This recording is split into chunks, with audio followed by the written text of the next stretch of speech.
Bali ganito po yung karni niya mga kaparswa. Mas masarap pa ito kesa sa manok. Sa mga ibang viewers natin dyan, huwag po kayong mag-alala. Ito lang po yung kanilang pinarting bayawak. No more, no less. Ito nga rin pala yung karni ng alingo. Pinausokang karni ng alingo. Napakasarap nito mga kaparswa. Malasang malasa. Ito talaga yung karni na hindi mo na kailangang maglagay ng pampalasa. Konting asin lang, pwede na. Umpisa na rin nating hiwain para makaluto na kagad.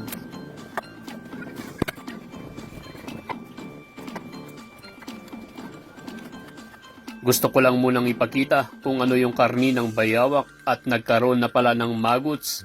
Di balita talo lang ang maggots teta. Ibal lang tayo naman, ipiltik-piltik tayo. At habang hinihiwa ko itong karni ng bayawak, gusto ko lang munang i-shoutout lahat ng mga viewers natin dyan. Mga solid viewers, silent viewers, mga viewers nating OFW, pati na rin lahat ng mga bashers natin dyan. Mag-ingat po tayo palagi. Isunod na rin nating hiwain itong pinausukang karni ng alingo.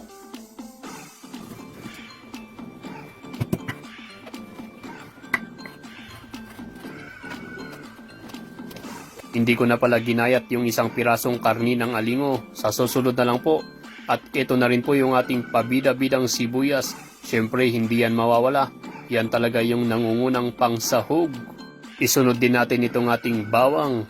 Panakot sa mga aswang. Bakit hindi ka gumagamit ng bawang, sabi nila. Gumagamit din po ako mga kaparswa. Pati luya. Magdagdag tayo ng konting luya mga kaparswa. Umpisa na rin nating magluto. Mantika na naman dito sa ating kawali. Ilagay na rin natin itong ating mga pangsahog. Pinapangunahan nitong ating pabida-bidang sibuyas. Kasama niya ang mga tropa niya. Ang bawang at luya. Sabay kiwar-kiwar. Hanggang maulaw sila. Bago natin ilagay itong ating pinausukang alingo at bayawak. Ikiwar-kiwar ulit natin yan. Yan. Pero bakit ang bagal-bagal? Paspasan mo kaparswa. Bali, takpan muna natin mga kaparswa para lumabas yung mga mantika.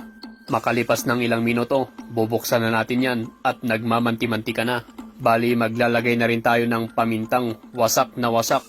Isang kutsarita lang po mga kaparswa para katamtaman lang.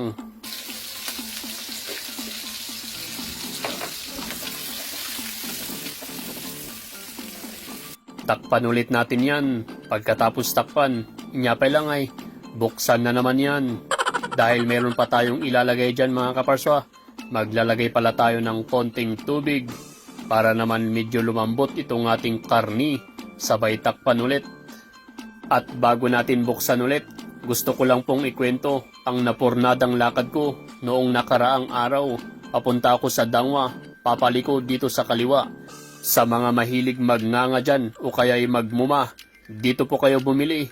Sa harap ng Dangwa at likod ng Center Mall. Yan, tignan nyo yan mga kaparswa. Napakaraming panindang muma. Talaga nga aduti abasto na piman na ito'y taraki nga turogi nga reto'y. May isa nga supot nga gawid. Nyapi nga tating kakabil na lisambag na. Dito nga pala yung pupuntahan ko mga kaparswa. Katipunan Restaurant. Hindi po yung inn, restaurant lang. Pero napornada ko mga kaparswa. Dahil close sila. Nakarecoup sila. Sayang na sayang talaga. Sige, buksan mo na yan kaparswa. At nagbuburok-burok na.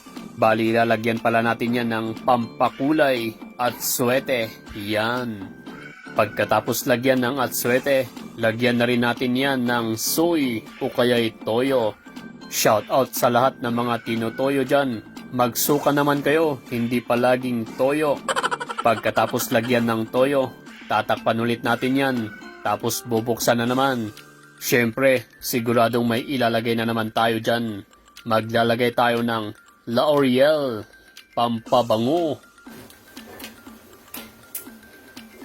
Maglalagay din pala tayo ng siling pahaba para naman may konting painit dito sa ating niluluto mga kaparswa. Sabay kiwar-kiwar na naman. Siyempre, pagkatapos si kiwar-kiwar, takpan ulit natin yan at bubuksan na naman. Last na to mga kaparswa, promises. Baka may mga viewers tayong magagalit. takpan, buksan, kun kunadan tumanen. Sige, kiwar mo kindi kaparswa.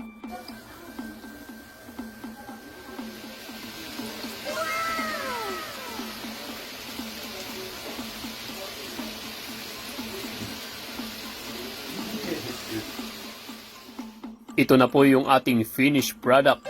Adobong pinausukang karni ng bayawak at pinausukang karni ng alingo. Yan, may sili pa.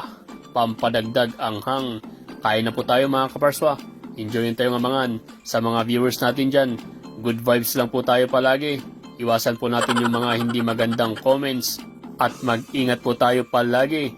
Sa nagbigay nga pala nito, maraming salamat po. All the way from far away. Nalipatak samot nga nagayab. Kain na po tayo mga kaparswa. Jigijay mang kayat nga mga antikas to eh. Umay kayo tagpasyar kayo habang nga dapat ibinatik